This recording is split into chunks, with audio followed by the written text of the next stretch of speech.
Well, good morning, guys. Welcome to Simpler Living PEI, and it's all about the garden today. So, as you can see, I am once again in my standard garden garb. Maybe I should get a new hat, but hey, I like this hat. But we've got a couple of the walkways in. We've got some onions planted. We have some seeds popping through the ground. So, today, though, it is get onion seedlings in the ground and try and figure out where I'm going to put some things, because I think I've got more onions than I intended. So let's go check out the garden, okay? Well, I thought I would show you the seed saves. We have no beans, so I don't think I did that right. But we do have a couple of peas coming out of the ground, guys. What we also ended up with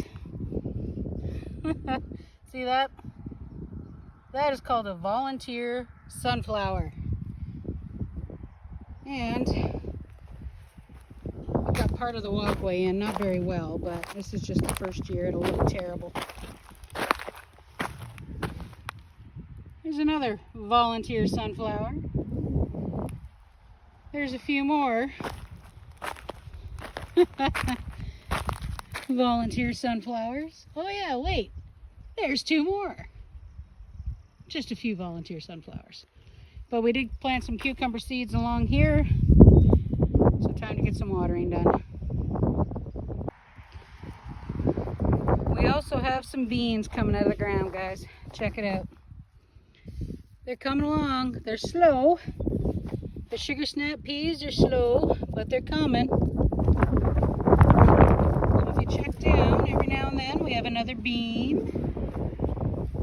Got some weeds, of course. These beans are actually coming right up. It's so wonderful to see. See them all? As they get a little bit bigger, we'll be able to go through and weed it out. Oh yeah. Look at there. Another volunteer sunflower. Now the peas also are starting to come up. Take a look. So, where'd they go? There they are. So the peas are starting to come up, but once again as well, we do have to go down and get that weeded out, but you can actually see the lines. So veggies are on the way. This makes me so happy.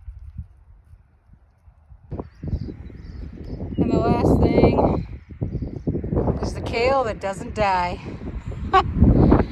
Now down here I did put that Swiss chard, and believe it or not, that little tiny guy right there is Swiss chard.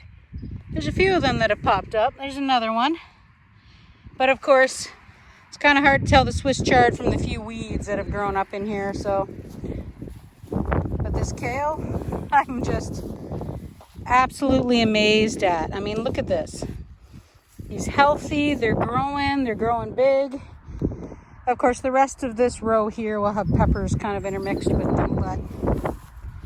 And then that's a little tiny guy at the end, which I didn't think was going to grow at all. Look at it. It's fabulous. Gosh, I love the spring.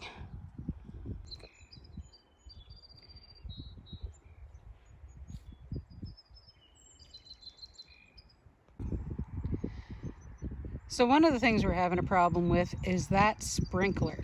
So it does not seem to have enough pressure to actually sprinkle. It's one of those ones that oscillates back and forth. So I also can't put it on tight enough. So Freddie's down there taking the pliers to it to tighten it up a little bit more. So hopefully we can get that thing to oscillate. Maybe I killed it.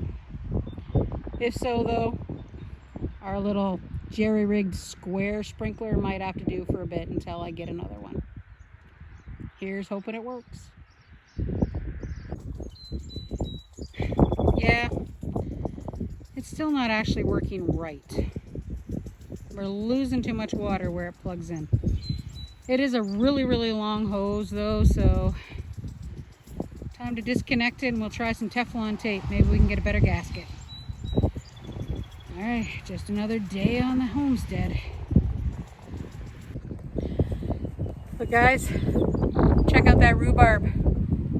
It is getting perfectly large and beautiful. Pretty soon, we are going to do our very first food preservation of the season. But as you can see, where is he? Way down there. Yeah, the sprinkler is just still not working right. It could just be the pressure. We really don't know. We do have a really good well and a fabulous pressure tank, but there's also 4 hoses to get down there. So down to the little square sprinkler, which, hey, it works great. So if you do have a little garden, you know how most sprinklers spin and they're round. This one spins, but it spins in a square pattern. Best thing we ever found.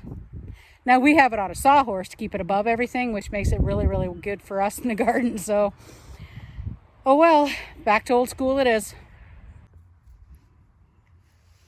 So down in behind the barn, we've got about 4 pathways that we've turned over. Now we're putting posts into the first one, and you'll hear Fred hitting the thunk thunk. But back here we're actually going to be putting the birdhouse gourds and the loofah. Now, one of the things that I was unable to find at all were things called cattle panels. So basically they're either 15 or 30-foot sections of fencing with a frame. And then you could just wire them up to posts and let your peas, your pole beans, or squash in this case, climb them.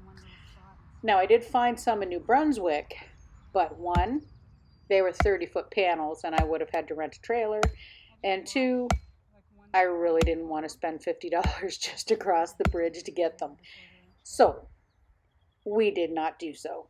So what we did is we pounded in the posts, and we of course don't have a sledgehammer, because trying to find a sledgehammer, 1, that's light enough for me to pick up, and 2, light enough for me to pick up.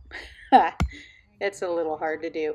So we actually, every time we put posts in, we tend to just use the back end of the axe. And of course we have to use the ladder because, well, you know, they're a little long, and Freddie may be 5'10", maybe 5'10 and a half, but neither of us tall enough to actually get that post into the ground. So what we ended up doing is basically digging a little bit, pounding the post in, and then we just used a couple of these trellises that we tried for using peas there a while back, but they didn't get used. So now we're going to use them for birdhouse gourds. So there's I am measuring out how far over does it need to go? How far over should it need to go? Fred, of course, would have preferred they were further apart, but 1, the trellises really don't come that big, and 2, the trellises, you know, they need to be connected and they need some support. So either way, it did work out pretty good. We got them in the ground. One part that I'm really upset about, though, is I didn't actually get them in the ground yet. So we did get the posts in, and it actually worked out pretty good. I kind of really didn't realize just how long this little part was as well, so I decided to speed this up a little bit. You might as well look at me try and walk fast. I'm actually, now that I'm watching this video, walking a little bit better, which isn't too bad. But anyway, so this is us. I'll show you how we get these posts in the ground. And in case you're wondering, no, I'm not allowed to pick them up. They are cedar posts and they are pretty heavy. So my job is to hold it up. You know, poor Freddie, he does get pretty tired when we do this, and he does work hard. So, but he is now officially back to work, and I'm at it alone during the day. But anyway, we do get part of this up, and hopefully soon we can get those actual vines attached and in the ground. So I actually do hope it works out pretty well. Anyway, to get it back to the point at hand, the rest of those rows, we're going to put our pumpkins and some squash in one of the other rows. And then the other 2 rows will actually be our blackberries. So I'm going to try and get 2 full rows of blackberries in there, and hopefully the year after next will be a fabulous blackberry season. If I'm really lucky, next year we'll get even more blackberry vines in the ground. So as you can see, we're actually putting it up a little bit off the ground because we don't want those trellises to rot in the rain or anything. So it should work too well. And there'll be a second row, I guess a second ladder, so to speak, of those trellises. So it shouldn't be too bad. At least I hope so. And in a moment, you're going to just see just how windy it is on Prince Edward Island.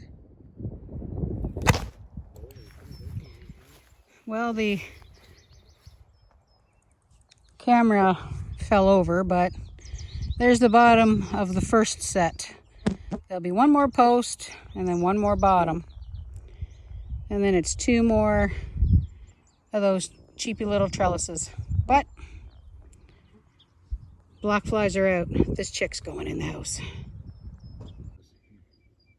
Well, guys, I'm going to leave you today with some bad video of our latest visitors. I went and bought a hummingbird feeder because we saw a few, and now we see them every single day. And they are fast little guys. I have tried to get pictures. I have tried to get video. They are quick. I never really realized how fast a hummingbird actually was, but I'll try again. But anyway, if you did like today's video, please go ahead, like, share, and subscribe. And come along with us on this little adventure, and maybe we can get these hummingbirds in a pretty picture. Maybe if I'm lucky, I'll actually be having a camera in hand. So, like I said, like, share, and subscribe, and join us on our simple living here on Prince Edward Island.